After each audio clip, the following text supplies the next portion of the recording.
Welcome to the Come Home Podcast, the place where we connect with experts, leaders, researchers, and advocates who are all on a mission to create an emotionally intelligent world. Here, we dive deep into the realm of human development, sharing insights, experiences, and the incredible work happening in this field. I'm Griffin Gervais, the founder of Come Home, where we partner with educational institutions to develop their emotional intelligence and cultivate a more emotionally connected world. Through our conversations on this podcast, we seek to inspire, educate, and empower individuals like you to tap into the power of emotional intelligence for personal growth and collective impact.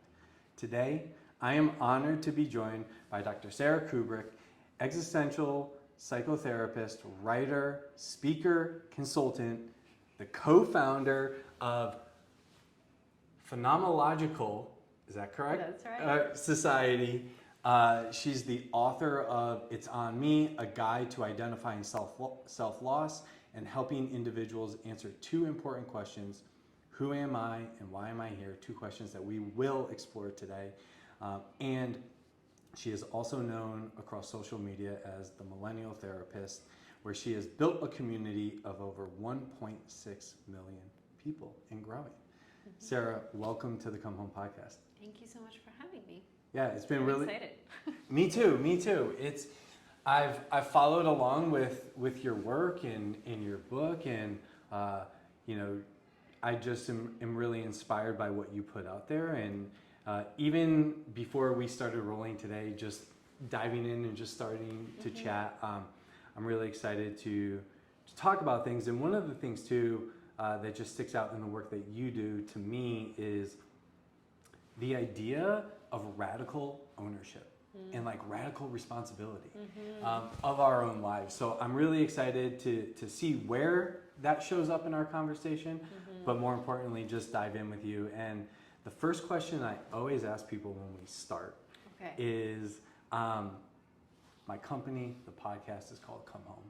So when you hear Come Home, in your experience, in your background, how does that resonate? What does that mean to you? I think home is a really complex idea for me, actually. Okay. I don't think I have a traditional sense of home, from being a refugee to being an immigrant to then bouncing around to now living as a nomad. In my 30s, home is something that I've always wanted and never received in a very traditional way. Sure. But I do feel like I have a sense of home, and that's more a sense of belonging. And instead of having one place where you feel that way, for me, Australia, Sydney is where my family is, and that's what feels like home. Sure. But then my closest friends are in New York, and so when I come here, there's a sense of home. So I think I just learned how to redefine what that means. Yeah, I'm curious, just building off of that.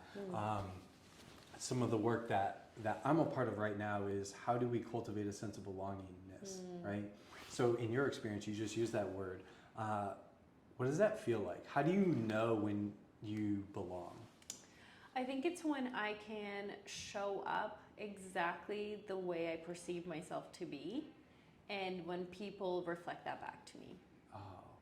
I think that to me is the ultimate belonging, it's the ultimate seeing, is the ultimate acceptance. Yeah. And so when I can do that, people like that feel like home to me. Oh, I love that. And that kind of really starts. So what I want to do in our time together today is really go from the idea of like theory to practice. Like let's start with the big, and then let's bring it tangible, because people listening, and something that I think we both are aligned in is we have these ideas, but then like how do you actually bring it to life? How do you integrate it into your day to day? So first off, I want to know, when we talk about those two big questions, who am I and why am I here? What do those actually mean? If someone was to be like, okay, who am I? But like, what does that mean? How would you describe that? I think it's, if you're asking yourself that question, I would say you're in a state of disorientation or potentially meaninglessness or confusion. And I think there's a lot of things that can happen in our lives that lead us to a point where we go, I actually don't know who I am. And it's kind of like watching a movie without understanding who the main character is.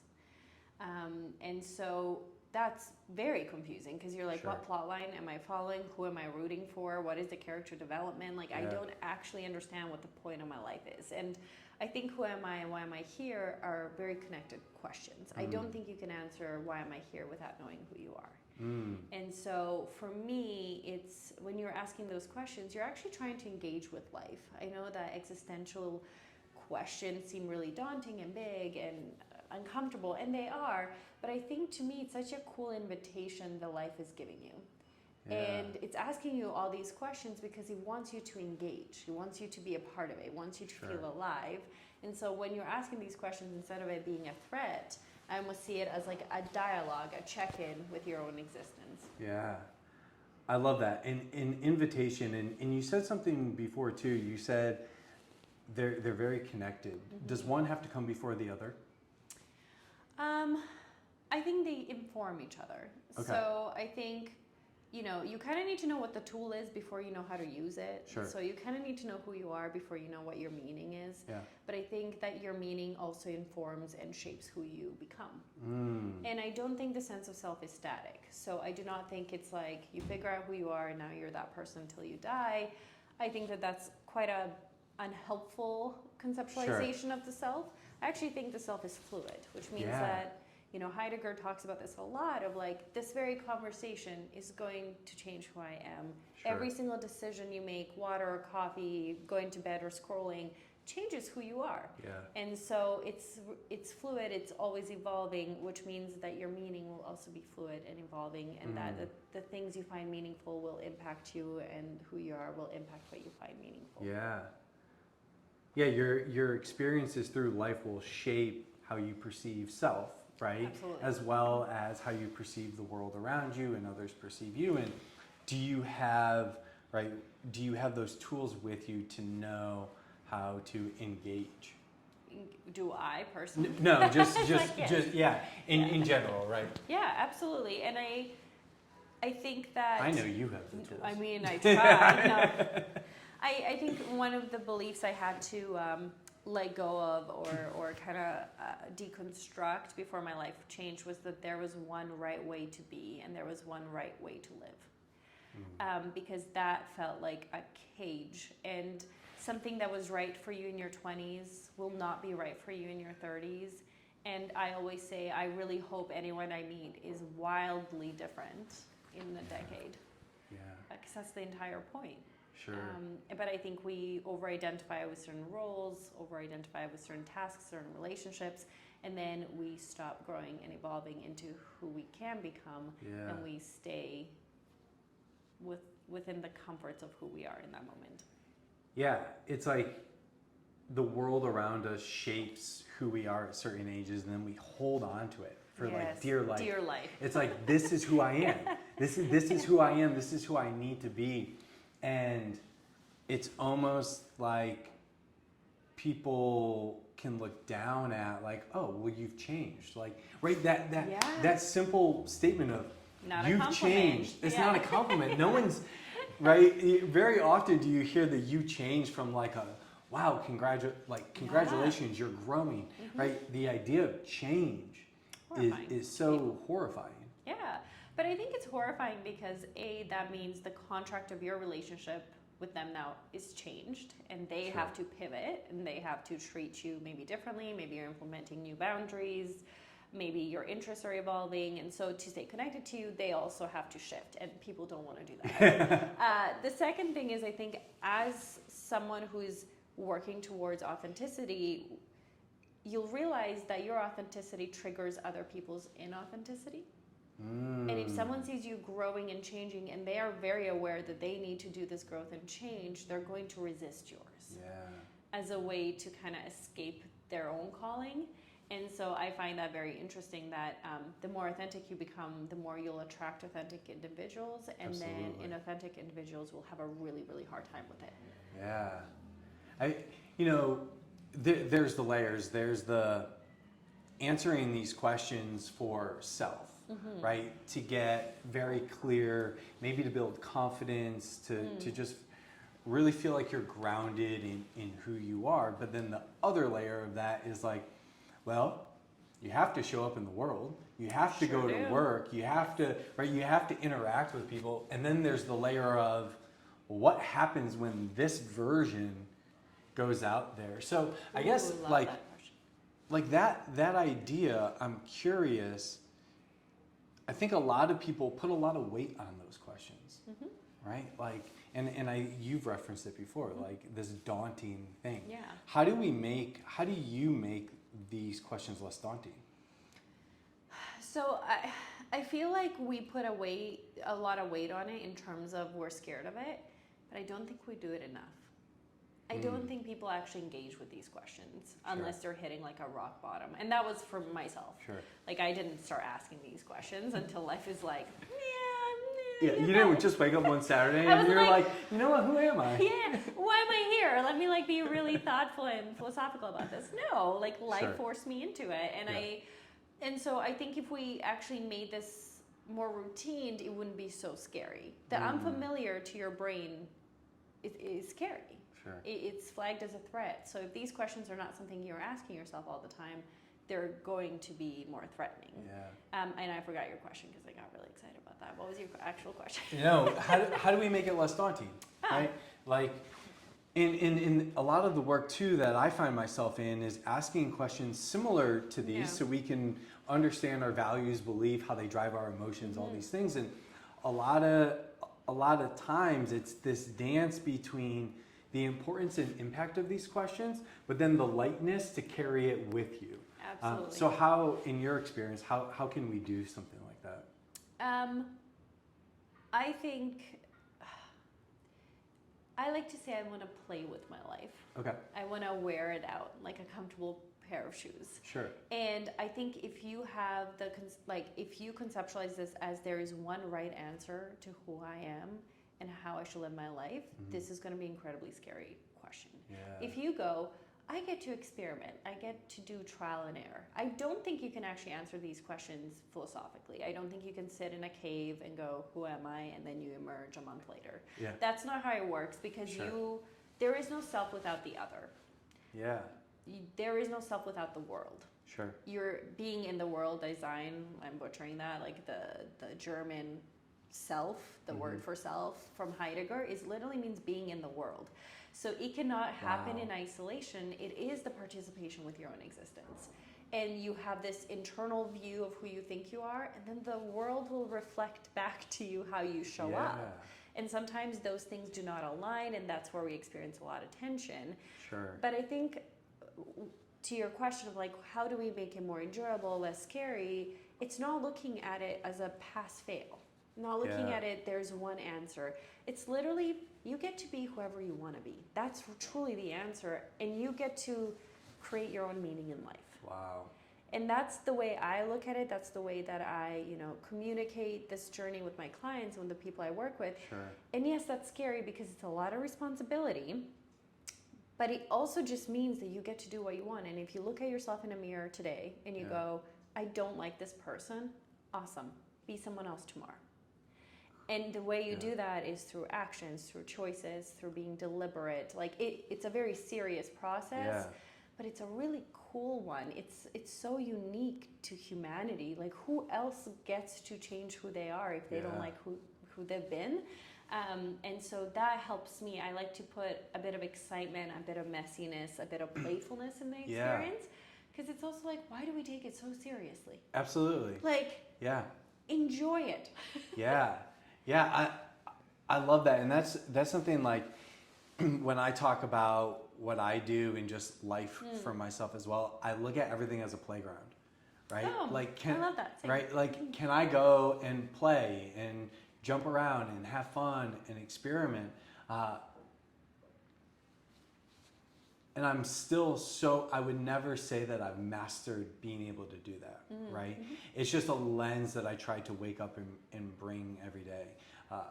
But how do we get someone, or how do we invite someone? I love the word that you used before, invitation. Like everything's an invitation, right?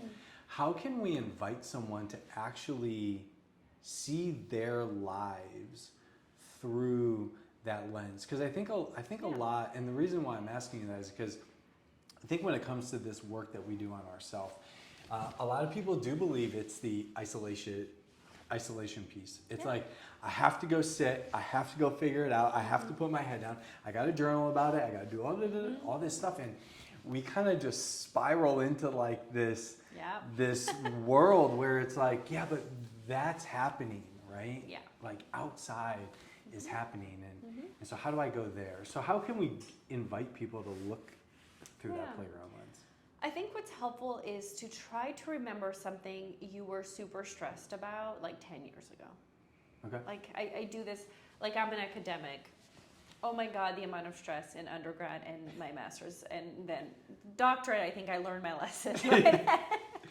You're like, I'm going to apply some of this now. I also found my doctorate the most enjoyable, but the amount of sleepless nights, the amount of stress over like 1% on the test, the amount of just the boys, the drama, the friendships. Like now I look back and I go, wow, that was irrelevant. Or like, that was really blown out of proportion and you could have just had a lot more fun with that. Like you couldn't have messed that up. That was fine. Like, I think sometimes having that perspective is really helpful in terms of the things that I thought would end my life, the things that I thought were the most important really weren't. And that takes away some of that pressure again to be, at least for me, to be perfect in every single moment, to take everything super, super seriously. I think we should take responsibility, but that's not always same as like just taking things way too seriously. Sure. And then the other question that I'll get my clients to do is like, when you're 90 on your deathbed, will this matter? Yeah. Will this decision, will this mistake, will this, and chances are no, it won't. So I think perspective is one of the best ways to distance yourself from the pressure that comes with it and then see it more as a playful thing that ultimately, to me, it's a really liberating thought and maybe not for many people, you're going to die. Yeah. No, seriously. And so I always think like, have fun with it. Because you're going to die, not in like a hedonistic, screw everyone else, I don't care. But it's like, at the end of the day, you will die. You're not going to take any of it with you. Yeah.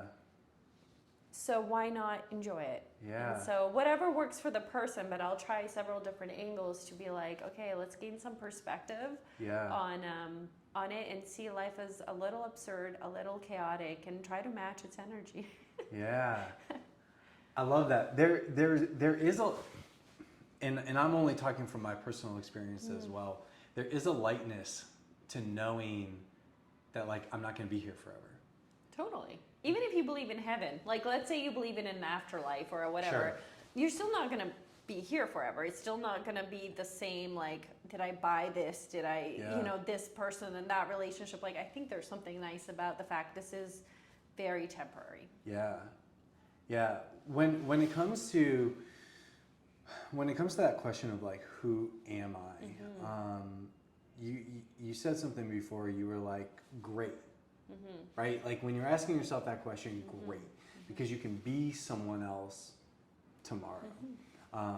If someone was listening to this right now and that question is popping up, or they know they're avoiding having to take that look, what is a couple tools or things that you would tell them to start that journey of discovering who they are?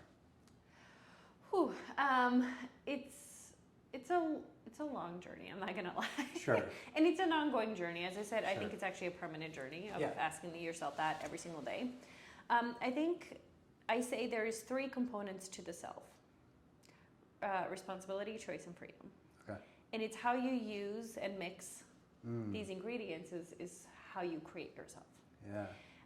I look at it as creating the self rather than finding yourself. Ooh. I don't like finding. I think that's essentialism, not existentialism. Okay. Essentialism essentially believes that you have an essence and then you exist, while existentialism is you exist and you create your essence. I like that. So essentialism is like you either fail to grasp this essence or you succeed, but it was created outside of you. Sure. It was given to you. Sure. While existentialism is very much nothing is given to you. It is whatever you create it to be.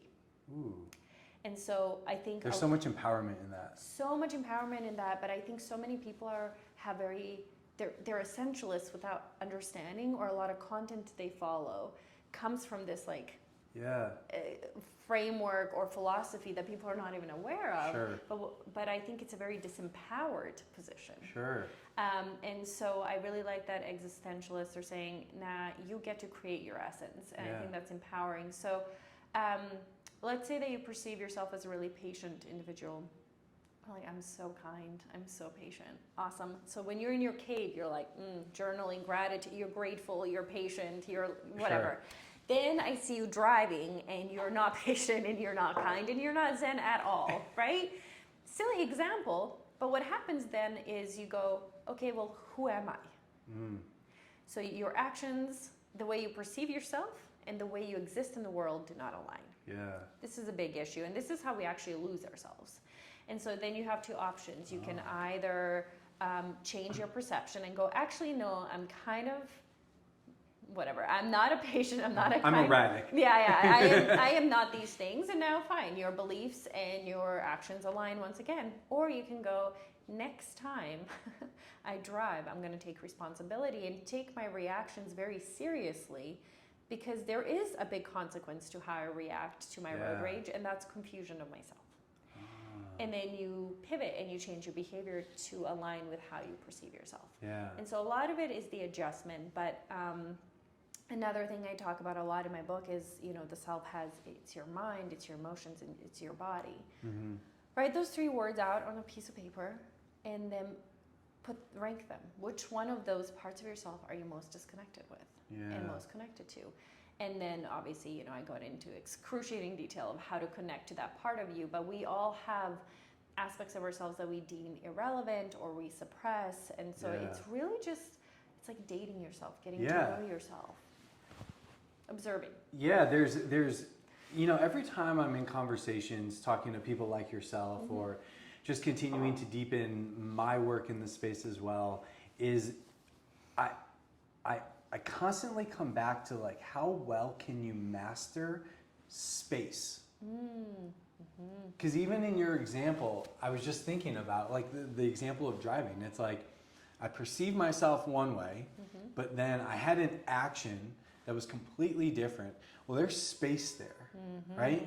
So Viktor Frankl of Thank you.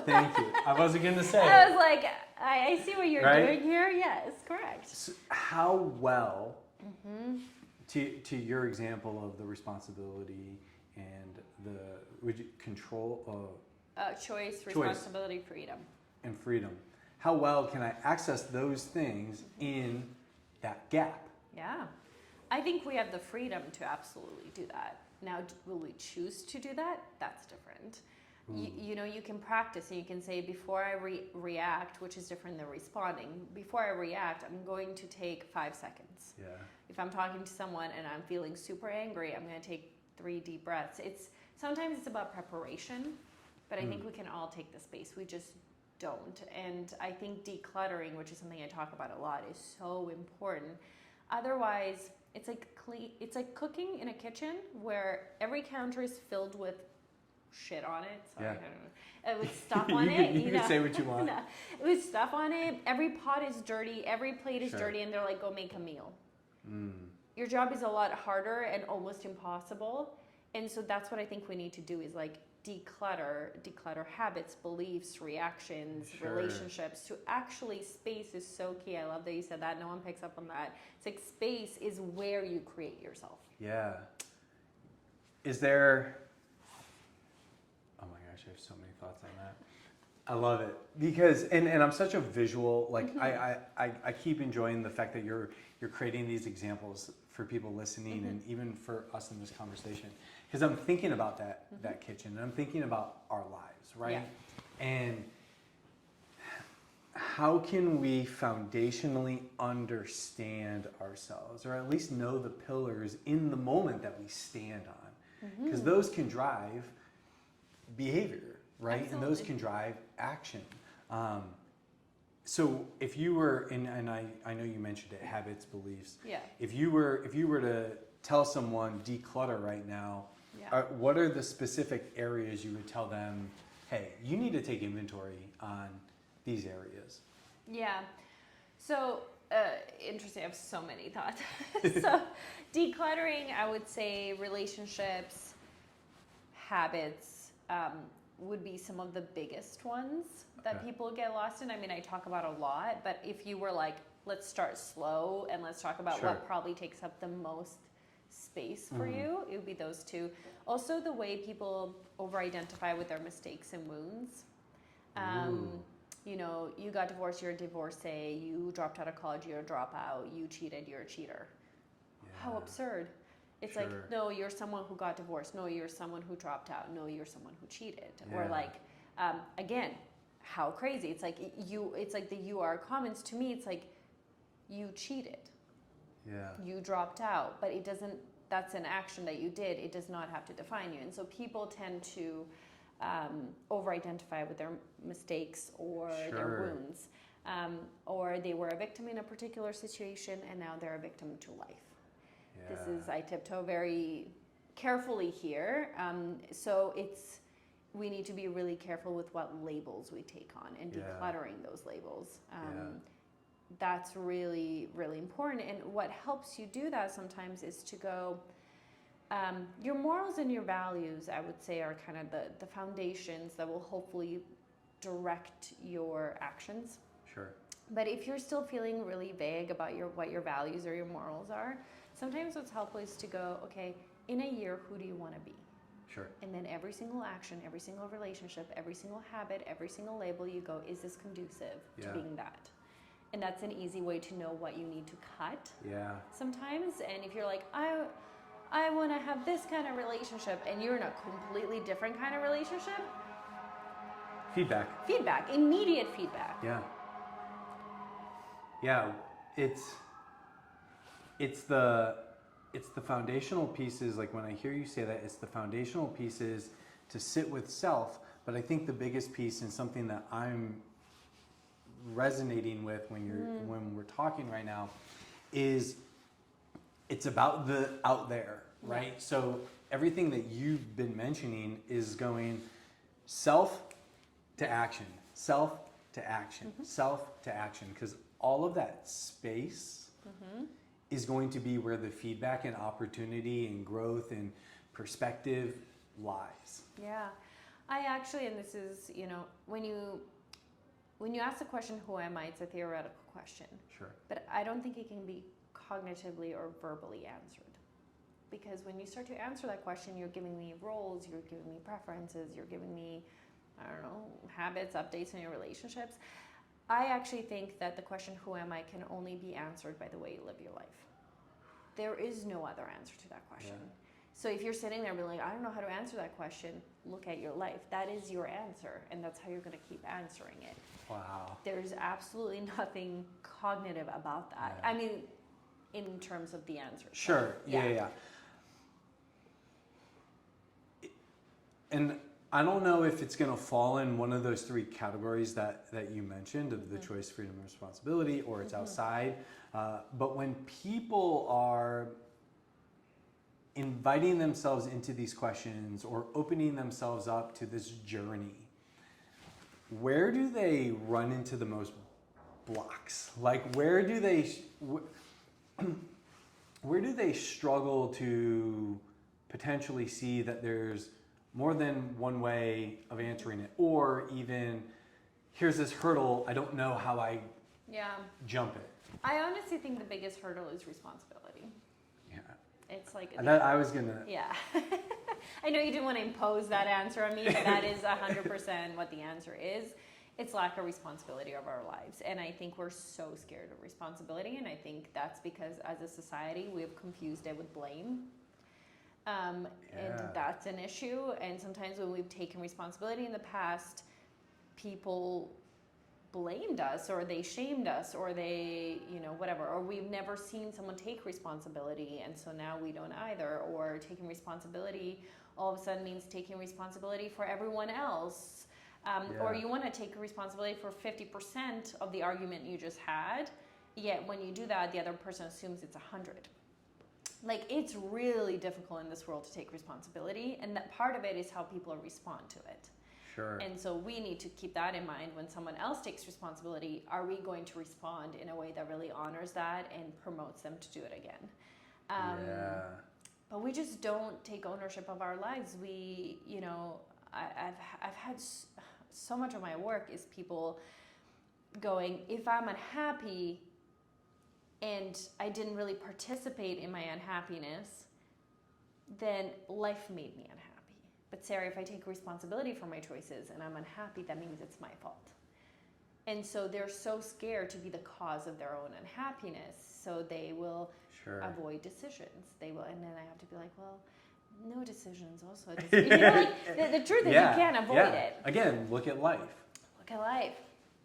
How, when you're in those spaces or you're in those conversations, and I agree with you 100%. I think a lot of people love the idea, but when it comes to the in the weeds, the nitty gritty, the day to day, it's directly in front of you. What are you gonna do? Mm-hmm. It's like hands off, right? Or like, I'm not doing that. Like, that's way too scary. How can we change our perception around how we interact with or build a relationship with responsibility? Ooh, I like that phrasing a lot. For me, responsibility saved my life. In my 20s, and I kind of talk about this, but in my 20s, I did everything right. Like, if you looked at my life, you'd be like, she checked the boxes. Amazing. Congratulations. It's like, and I was so incredibly miserable. And that led to panic attacks, that led to thinking I was going to die, and that led to a very important thought, which was, I'm going to die and I haven't lived. And I think it's important to realize that responsibility, you're only as responsible as you're free. And if you're free, that's a beautiful thing, and you should use it. And there is something very liberating. I would rather make my own mistakes because I did something dumb and now I bear the consequence than being a victim to the life I live. Yeah. That to me is not empowering. That to me is not exciting. That to me is not liberating. Yeah. And so I think I had to change that relationship to see responsibility as something that sets me free, something that lets me play with life, and the coolest part of being human. And that's why my book is called It's On You. And people are always like, oh, that's so intense. I'm like, I'm not pointing fingers. I'm actually saying, like, it's on you to do whatever the heck you want. Yeah. How awesome is that? Yeah. You have to take responsibility for those actions and the consequences, but it's all yours. And that ownership piece and like owning myself, owning my life, owning even those mistakes, to me is very exhilarating. Yeah. Responsibility, the way that you even, it's part of the puzzle piece to freedom. To freedom. And I mean, I don't know how you would live a life you actually want without taking responsibility. Absolutely. I don't even think that's possible. Yeah. And I think what we're seeing is a global existential crisis, but what I'm seeing is just lack of responsibility. Yeah. From on every level. Sure. It's just, we're not taking responsibility for anything. Huge global issues to like conversations we're having with our partner or son or whatever. Yeah. How much does communication play a role in responsibility? Because I feel like in order to be responsible, in even the example of the conversation you said, where like I'm going to take 50% responsibility, but then they perceive 100. How much does communication play a role? I think communication plays an essential role in everything, right? Like, how you communicate is also how you express yourself, which will impact how they perceive you. Responsibility is a huge one of, are you actually communicating effectively in a way that they understand what you are apologizing for or what you're willing to change and then what you're not. Yeah. And so boundaries, so important. I think it is our responsibility to set boundaries.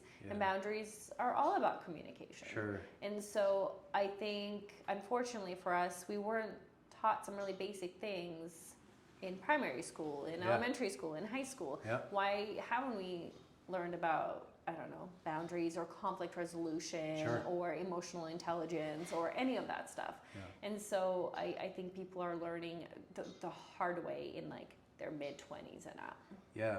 And even off of that, and I want to dive into a little bit of this freedom and authenticity, but even to just sitting here and talking to you and hearing the way that your work's unfolding and how it's related to your life, and there's such a proactive approach to it all rather than reactive, right? Let's not be reactive, let's respond, and let's respond in a proactive way because we have all the internal tools or things that we can do to really create the life that we ultimately say we want. Yeah, or at least die trying. Yeah. Do you know what I mean? At least then you'll be like, I'm so proud of myself for trying, for doing the good fight. Like, it doesn't mean if you do this, your life is going to be perfect. It doesn't mean you're going to succeed at all times. But it does mean that you will respect yourself. Yeah. I think that's pretty great.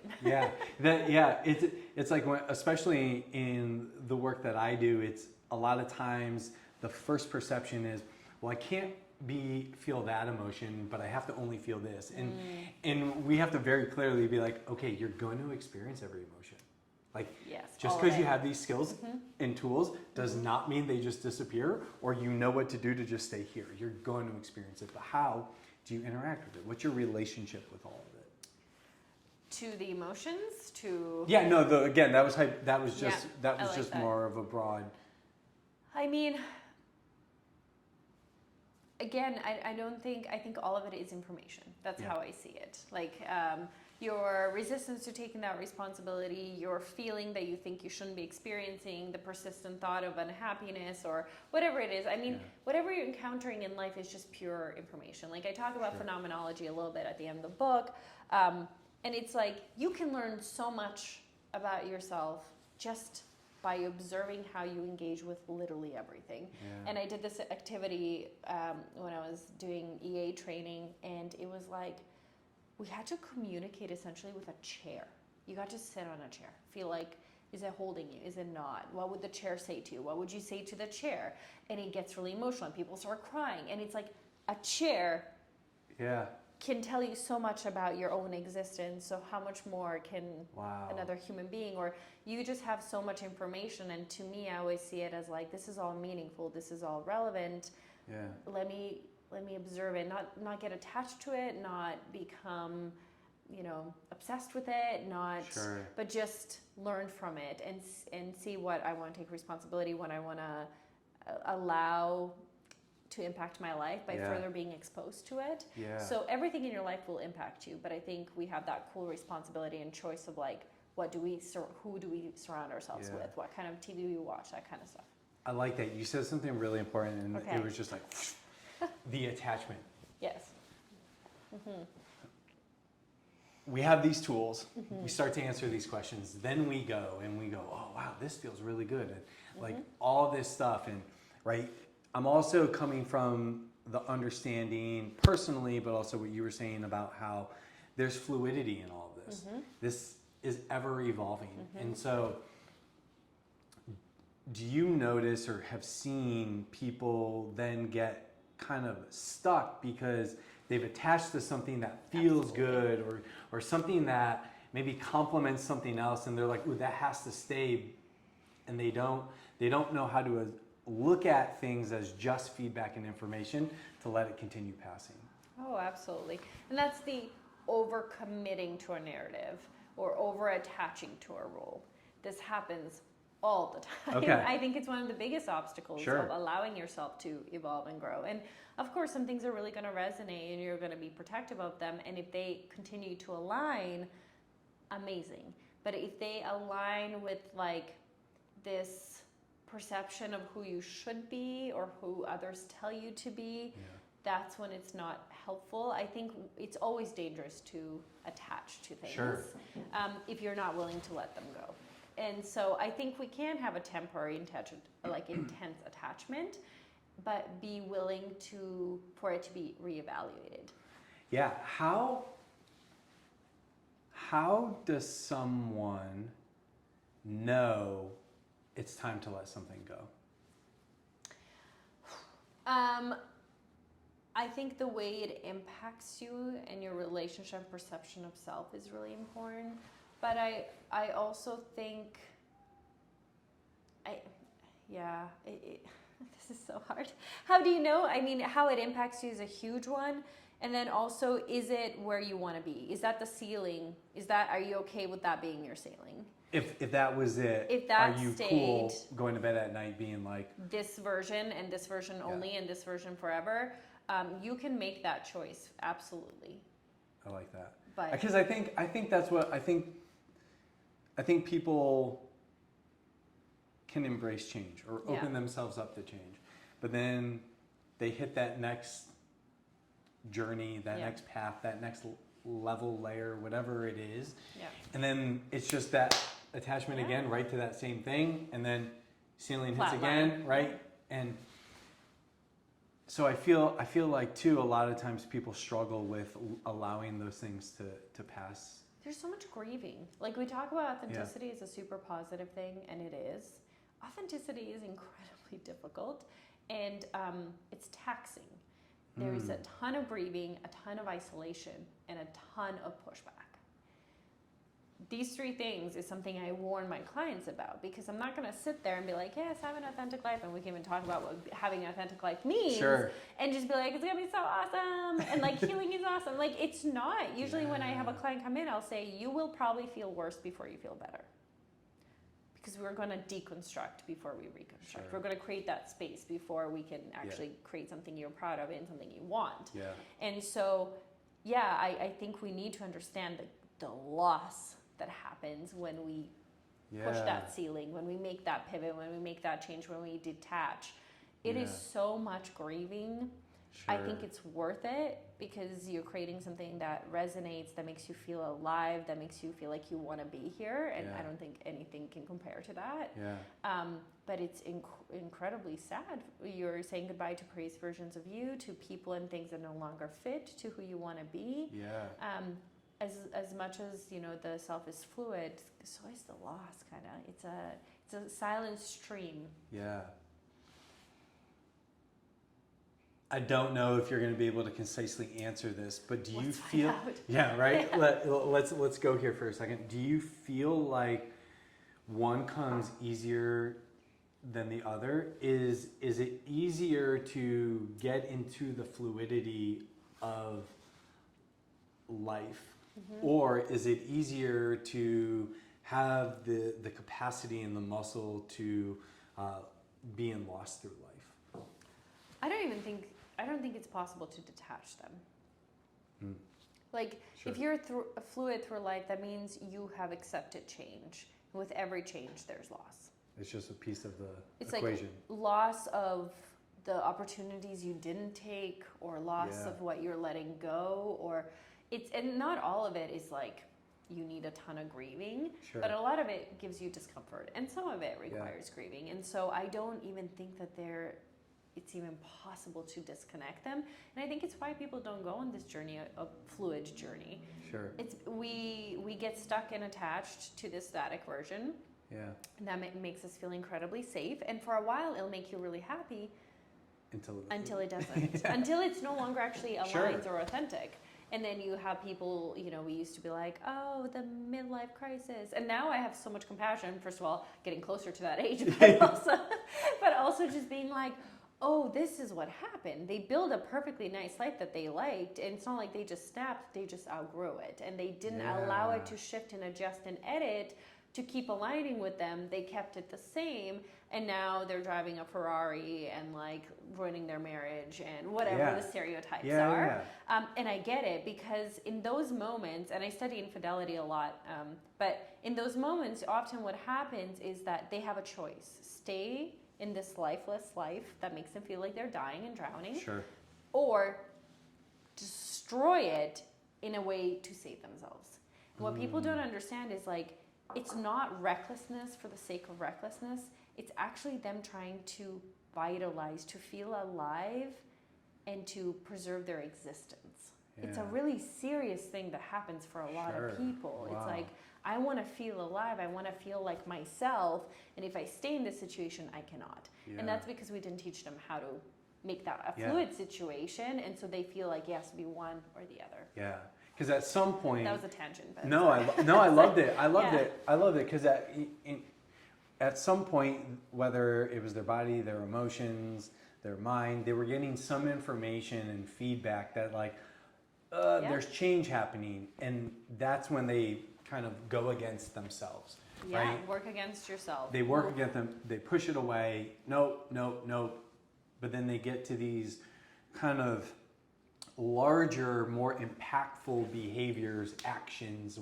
It's because it's almost like saying no makes them flatline, and then they need to resuscitate. Think about an actual physical resuscitation. That is current going through your body. That is painful. That's intense, and I feel like that's what they look for. Because at this point, they have flatlined. The little glimpses of choice and freedom and responsibility. Sure. And like, that's not going to feel enough because they feel dead. Yeah. They're alive, but they feel dead. And I've experienced this. It's like complete numbness and nothingness. Sure. And they need resuscitation, which means they need something huge. And then something that's really going to spike it. Gonna really, and this is why infidelity is one of those things oftentimes. And it's very fascinating, but it's like they will do huge life changes that make no sense, and maybe not even to themselves, but it's like in those moments they will feel alive. And that's worth more than anything else, which I get because it's a very like, what's it called? Evolutionary. Like we want to feel alive. Sure. And so to me, I'm like, oh, that's what's happening. Yeah. Wow. Yeah, it's so difficult because you're going against you're evolving and going through experiences in life with self, right? So that's the first. Yeah. You're already having this internal change wrestle, but then you have family and work and society and all of that pushing in on you too, and it's like I have to stay. I can't continue to break through. But if we can break through and evolve proactively, we can let those things help us feel alive in a less detrimental way. Absolutely, and in a way that will make you feel more safe within yourself, in a way that will make you still respect yourself. Because often what happens is like, as a way to save yourself, resuscitate yourself, you still do things that violate very fundamental things you believe in. Yeah. And so this is called moral injury. Again, I'm nerding out. That was my doctoral dissertation, was moral injury and infidelity. But a lot of these things come out, and that's the issue. Is like sometimes in our attempt to save ourselves, we further deeply wound ourselves, and so it's like 2 steps forward, 1 step back, and now you're like, great, I feel alive, but I've also done a bunch of things I cannot respect myself or like myself for, and this is why doing those tiny adjustments is so important. And does that stem from the fact that when we have that emotion, or we have that thought, or we have that feeling, and we start to disregard it, we start to really disconnect from self, and so those little nicks on self start for us to create the narrative that like, well, I don't need to respect myself because I already don't. Totally. Or like self-betrayal. If you're betraying yourself in little incremental ways, you're like, well, what's this extra thing? You know, you're like, why does this matter? Why does this matter? And so you desensitize to it, and I think that that's a really scary place to be. Yeah. One of the things that, like, as we're talking about this, one of the images I continuously am getting is going through life and seeing everything black and white. But when we're talking about really living life through the perspectives and the tools and the things that you have done work in, and where our conversation is, everything is in color. Right? I love that. It's like, you know, for people watching or listening, like, we're in New York City, so we got 2 massive windows right here, and it's like, I can look out this window and I can see black and white, right? Just this disconnect, this it's gloom. raining. Yeah. Yeah, and it actually is gray outside, but right, or I can see vibrance in everything. Absolutely. Right, in all of it. Yeah. Right, in the whole aspect of it, and that just like, as we're continuing to talk, I see this image just of self, and just for people of like walking down the street and everything has color. Everything is color. I absolutely love that. Because it's human experience. It's human experience, which, oh God, so passionate about the topic. But the other way I describe it, the analogy that always comes to my mind, and I love the vibrant colors, like you're watching a movie, it's a foreign movie, and as you're watching it, you kind of understand what's happening from body language and sequence of events. And then you get the subtitles and you go, oh. And there's like this click of like full understanding and full immersion in it. And you're like, I now understand this whole plot line. Yeah. That is so relevant and so important. And I think that's what happens when we really click in and we start to understand ourselves. We get the subtitle to our own life. Yeah. And I think that's really important. That. Yeah, that's huge. I wanna ask you about freedom and authenticity. Mm-hmm. Are they complements of each other? Does one impact the other? Mm-hmm. You couldn't be authentic if you didn't have freedom, right? You need to be free to do what aligns in order to be authentic. But I think authentic is grossly misused, overused. I hate it so much. And a lot of people don't know where the actual term comes from. Yeah. So it comes from Heidegger, a philosopher, a German philosopher. And he coined a German word that was then translated to authenticity that I will not try to pronounce. And the actual translation is to own oneself, ownness. The definition of authenticity is responsibility, to own oneself. And then, inauthenticity was to disown, unown, however they translated it. And I was like, that is so fascinating. And so to me, Sartre had this example of a soldier who came up to him, or, he was a student at the time, and he said, okay, I can go fight in a war, so be a small contributor to a big cause, or I can stay with my mom and play a huge role in a small cause. What should I do? What would be the authentic thing to do is what he asked Sartre. And he went, the authentic decision is the decision you make and the decision you're willing to take responsibility for. That is authenticity. I love that. And it's so unsexy. But it's so unsexy. Like I think people like, and then you it's such a buzzword right now. Yeah, and it's like it feels so good and you're authentic. And I think people have started to use it as an excuse. They're like, I was super rude, but I was just being authentic. Don't get me started. I'm just like, can you tell me where that word comes from? No, because I get really protective of these. Sure. A lot of existential terminology has become mainstream, but not in an existential way. And it's very interesting to watch it spin out of control and actually do a lot of harm. And I think authenticity is one of those things where it's become a crutch, an excuse, a tool for enabling, when that is the opposite intent of where that word comes from. Responsibility. Wow. That's huge. Just that piece of, I love the way that, one, just the definition around it, right? Yeah. Like creating that understanding for people. Also responsibility being a key factor in true authenticity. Yeah, if you're telling me you're being authentic, you don't, I can see you don't take responsibility. That is not a thing. Yeah. Wow. And that goes directly into experiencing freedom. Correct. And that's also you using your freedom that you have. So a lot of us pretend we don't have freedom. We go, well, I have to be this way.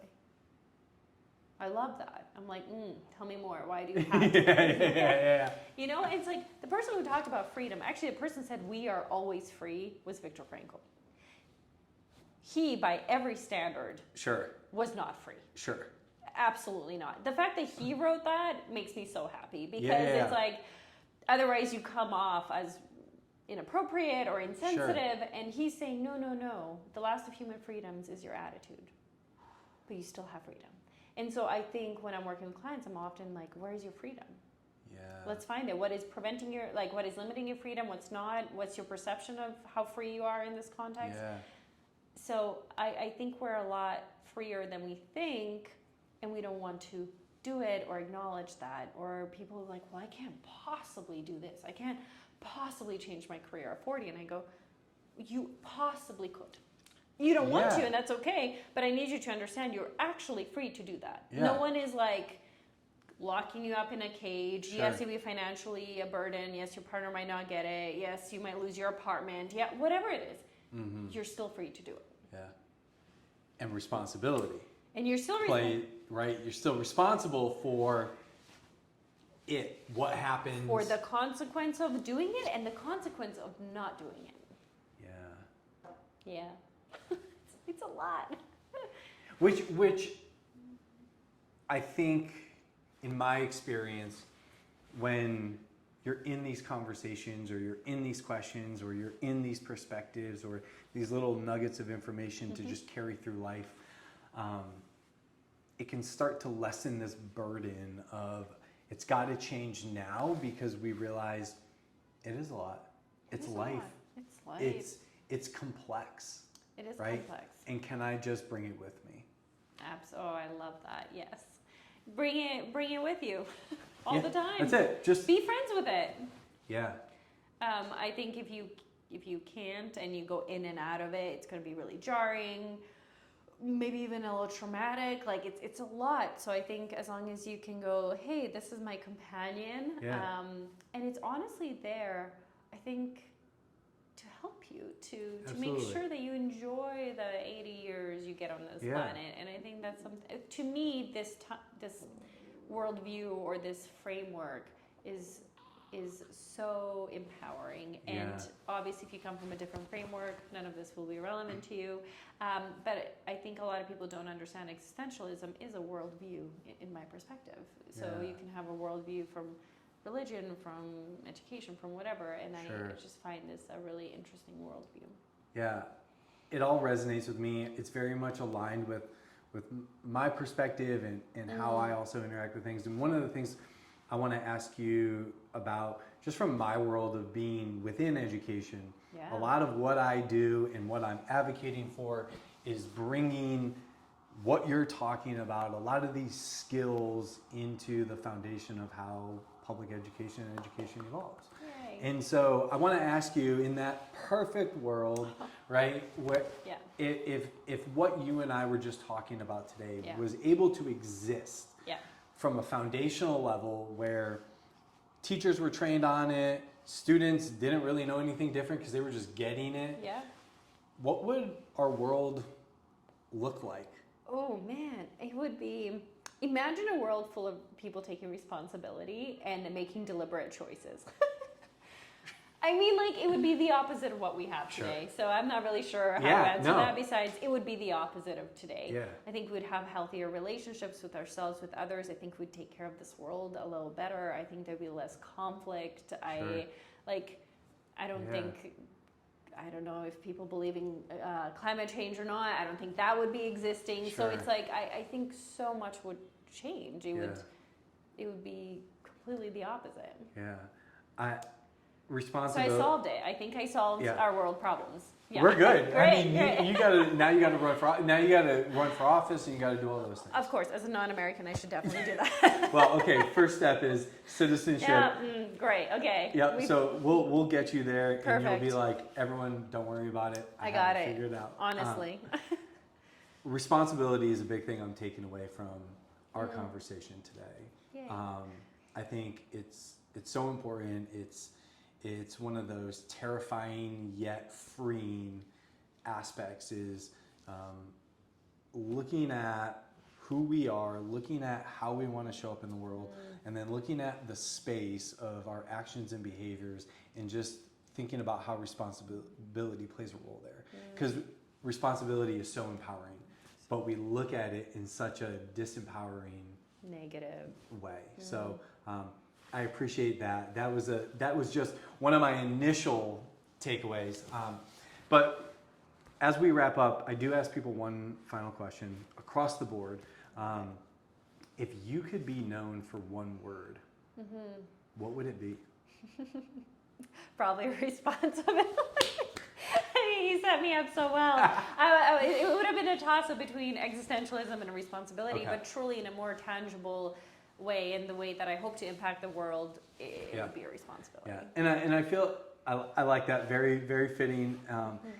And I feel like too through our conversation, hopefully we were able to touch kind of, what is the idea, but then also how do we interact with it? Because I think a lot of what we talked about here today as well is, sure, they can be heavy at times, they can be daunting, they can seem very real, which they are, but there's so much empowerment and freedom and excitement and life that lives on the other side. And so the invitation is there to take that. So Sara, I appreciate it. For people listening and tuning in, if they want to know more about what you have going on, how to find your book, all that kind of stuff, what's the best place for them to just go find everything about you? Great. So I'll direct you to 3 places. One, if you want to get my book, it's on me literally anywhere books are sold. You can grab it. Yep. So that's awesome. My website, sara-kuburic.com, will have everything I do. And then just kind of daily offerings would be on Instagram, which is millennial.therapist. Awesome. Thank you so much. Thank you so much.